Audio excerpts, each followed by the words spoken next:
morning, everybody. As you heard, I'm Megan Foster. I'm from UNCW, and I'm a education graduate student, elementary education, and I'm here to learn more about efforts that you guys are doing in the community to help with sustainability and energy conservation. I'm not sure if it's the caffeine or the nerves, but I'm really nervous right now, so bear with me.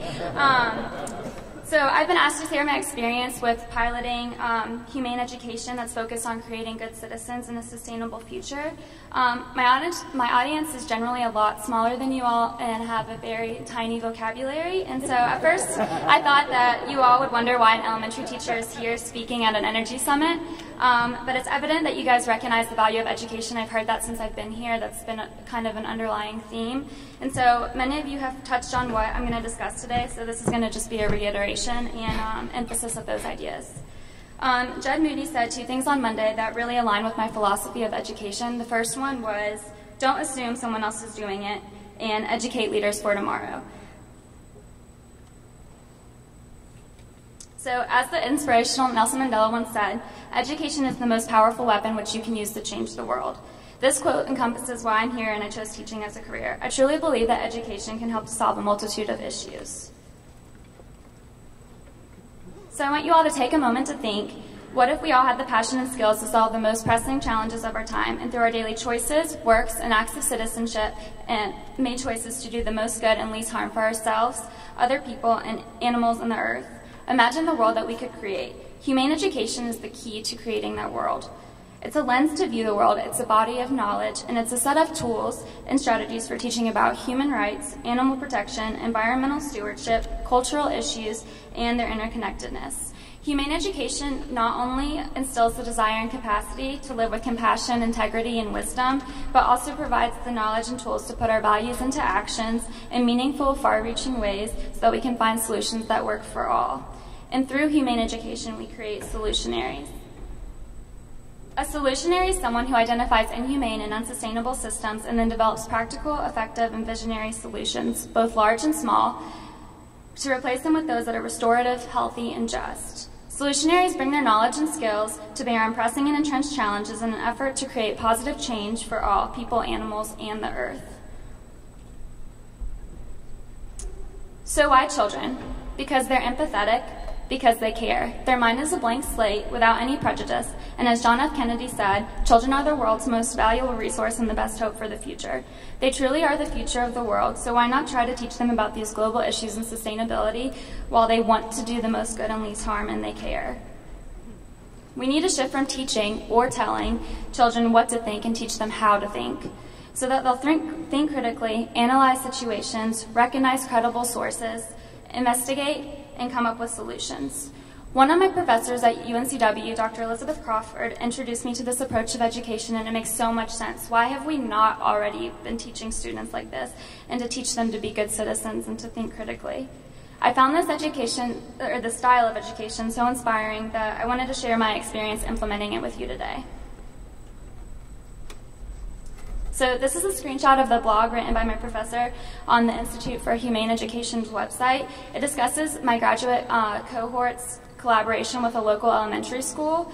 The overarching goal of the collaboration was to strengthen classmates or pre-service teachers' abilities to design rigorous, meaningful, solution-focused learning experiences for elementary students that are aligned with both humane education and the Common Core North Carolina standards. To meet the new vision of teaching addressed in the North Carolina Professional Teaching Standards, my cohort designed integrated units, which is about 5 or 10 lesson plans, on one of which was the global declining bee population. The second grade students were immersed in the study of honeybees, learning about their life cycle, habits, and importance of bees to the environment and food supply. They learned how pollination impacts approximately 1/3 of all fruits and vegetables that people consume, and the alarming rate of bee extinction. And with the alarming rate of bee extinction, we could lose that third.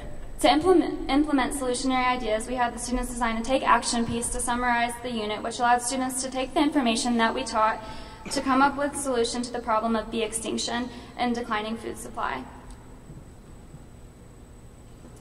For their take action piece, they planted a pollination garden. They did research to determine what specific plants would be best for pollination to create a sustainable way for food supply.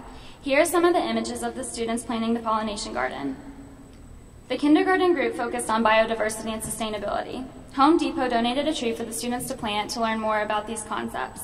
The lessons incorporated questions such as, what does this tree need to survive? What do trees do for humans? What do humans do for trees? After planting the tree, we had the students collect twigs and branches so that we did not waste any products.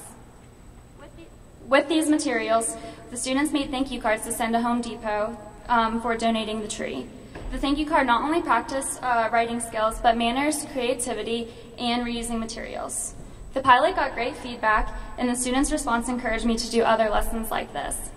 I live near the beach, and so I taught my first graders about sea turtle endangerment, and students learned about how turtles affect not only their oceanic ecosystem, but humans as well, and issues affecting their endangerment.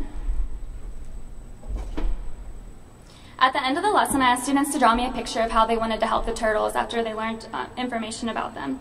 Cassidy's response to plastic in the ocean says, I will help sea turtles by recycling. This is a first grader, and during the lesson we didn't discuss recycling or how it might impact or reduce the amount of plastic in the ocean. Emily said that she'll help the sea turtle by turning off her lights at night. Emily came up with this because she learned about how turtles confuse the light from houses with the moon. This causes them to hatch early and go the opposite direction of the beach, and that reduces their chance of living. Not only are these two students helping turtle endangerment, but they're also practicing recycling and energy conservation in the first grade. These are daily life choices that we all can make, and they affect so many other things. They're so young, and so these concepts are instilled for a lifetime, all because it was tied to something that they were already passionate about, animals, and something that they can relate to, which was living at the beach. For Earth Day, students came up with ways that they could save the Earth based on things that we've talked about previously in the semester. Alana says, feed animals, recycle, and turn off the lights. As you can see, young children are capable of learning these vital sustainability efforts. They're passionate and they're empathetic, and if we can implement knowledge of these issues, encourage critical thinking, and facilitate creativity, they'll grow up to discover solutions and make good choices that aid in the prevention of issues. Like Emery alluded to, a million small actions create a big difference. Instilling these concepts into our youth will contribute to a positive future, especially if we lead by example and do, as Moody advised, express gratitude. Thank you for your time.